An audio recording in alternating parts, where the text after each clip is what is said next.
Ghost helped us through my mom's pregnancy. Posted by CU Space Cowgirl. So my mom got pregnant again when I was 16.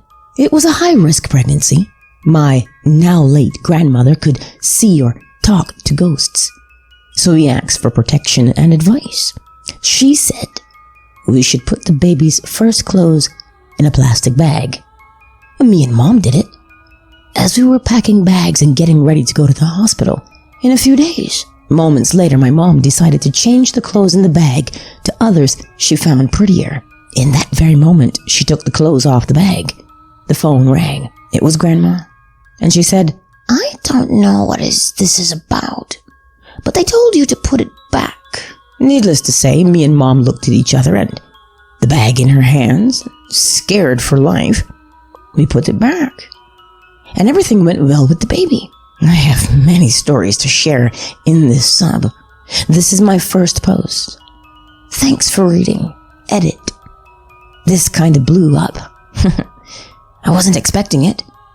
There's so many weird things in my life that I thought were normal. Why We Moved House. Posted by Frankie Bud. This may seem a bit unreal, but I kid you not. It's true. I was like 7 or 8 at the time. We were about to go into the car for school. I felt weird, like someone was watching me, but I shrugged it off. My mom had to quickly go next door to help the neighbors with something, so I was alone. I still felt like someone was watching me, so I looked up into the windows of our house from our car. And through my bedroom window, I saw someone standing and waving at me.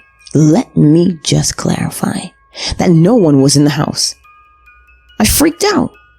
I told my mom, but she didn't believe me. Later that day, I got back from school and I went upstairs to play on my console.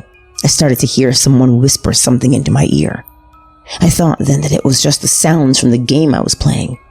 But then it started to happen more and more every day. One night, I was woken up to something tickling my feet. I know this sounds hard to believe, but just listen to what I have to say. I can remember exactly what it looked like. It was crouched on the floor, grinning at me. With one hand, it was waving, and the other, it was tickling my feet. When it stood up, it was very tall. My stepdad is 6 feet, and it would have dwarfed him. I was petrified. It moved closer to my face and opened its mouth wide. I didn't know what was going to happen. All I can remember doing was praying, not for my life, but for it to leave. Which sounds quite odd, but I'd rather want that to go so my family wouldn't get hurt. He was right next to my ear and he whispered, "I won't hurt you. I just want to be your friend." Eventually, I had gotten back to sleep after he had disappeared. The next morning, I told my mom. She shrugged it off as me having a nightmare and thought that I was just being a scaredy cat. A few nights after, me and my mom woke up at the exact same time with the same few feelings of danger, panic, and like someone was watching us. I screamed for my mom, but then there was a loud bang from outside of my room. It was my mom. She was on her way in to get me, but she got tripped up by it. She slammed her bedroom door to give us some time by keeping it in there. And she picked me up and sprinted outside. To this day, we don't stop thinking about it. It may not seem like much, but as a kid, this was enough to traumatize someone. It took me a while to be able to sleep by myself in a room. I still feel like it's with me, just lurking in the shadows. Did I see a demon? Posted by Michael Ray. Back when I was in college, I had the most terrifying experience I've ever had. I mostly suppressed the memory until something reminded me of it, and now I can't stop thinking about it. Late at night, I would typically walk down a bike path to get to train tracks with my friend. We would sit on the tracks, watch the moon rise over a lake, and walk back. The last time I ever went to these tracks, something terrifying happened to me. To set the scene, the bike path was surrounded by old industrial buildings, mostly with no windows facing the path. There were very few streetlights to illuminate the path. Our arms were linked and I was standing on the right. Walking from the other direction was a man. Neither of us looked at him while he was walking towards us. As he was passing my friend to the left of me, I decided to glance at him for no particular reason. This is when I saw what I saw. I looked up at him and we instantly locked eyes. He followed my eyes the entire time as he passed us, and I couldn't look away. I felt almost as if I were in some sort of trance. I felt like all the air had been sucked out of my lungs and my entire body tensed up.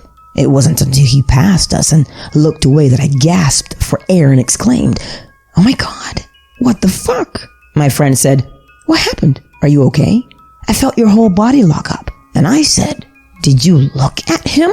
And she said, "No." It was at this point we turned around to look again. But before I finish the story, I need to explain what he looked like. As soon as we made eye contact, I noticed how horrifying he was. He had on a primary colored suit with a blue jacket, yellow shirt, and red tie. His eyes were wide open, almost bulging like glass eyes.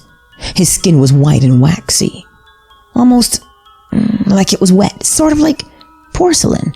He had this disgusting grin on his face that I will never be able to forget. His mouth was smiling so wide you could see all of his teeth. The only thing I can compare it to is a ventriloquist's doll. And as he stared at me smiling, I felt like I had no control, and all the breath in my lungs and joy that I felt had been ripped out of me. As we looked back, he was still walking down the path away from us, except he was laughing and jumping. And the way he jumped was so unnatural, almost as if he was a puppet on strings. I couldn't really bring myself to explain to my friend what I had just seen. Mind you, at this time we were both around 21 years old. I was pretty athletic and felt confident in my ability to protect myself and her, but I was so afraid I couldn't bring myself to do anything else. But I asked her, "Can we please run home?" So we ran the entire way back. When we got back home, I was almost in a state of shock. I shakily explained to her what I saw, and she said, "I'm sorry, I didn't see him." And I replied, "You have no idea how thankful I am that you didn't see him." To this day, I still wonder, what would have happened if we both looked? I feel like if we didn't have our arms locked with her pulling me along, I would have had no control to keep walking away. I had nightmares about him for weeks and couldn't bring myself to focus on anything else during my classes. Eventually, I blocked it out of my memory until one night I was reminded of him. I'm posting this here because I have searched the internet and haven't found any information about what he could have been or what I might have seen. I just felt like I had stared into the face of evil, of someone who had done horrible things. I have looked up ventriloquism and have found some information about its potentially demonic roots, but I haven't seen any testimony relating to mine. If anyone has any information about what I might have seen, please let me know. The lack of knowledge I have about him keeps me up at night. I'm hoping that with knowledge, I can maybe get some closure. Did a ghost unlock the door? Posted by Omagata. I believe my nephew might have had an experience with a ghost. When he was about 1 year old, we heard his cries coming from my brother's room, so we rushed to the room to see what was going on. We tried to open the door, but it was locked. We assumed that he managed to lock himself inside the room. We didn't have a key to the room, so we tried to enter the room through different means, like through the window or just sticking cards through the opening to hopefully open the door. He was in there for about 5 minutes, when suddenly his tone changed and it was like he was shrieking. It was distinctly different than how he was crying the past 5 minutes. Not 5 seconds after he started shrieking, the door was unlocked. We all assumed he managed to unlock it himself, even though he doesn't know how the door works. I don't even think he was tall enough to unlock the door, unless he was on his tiptoes.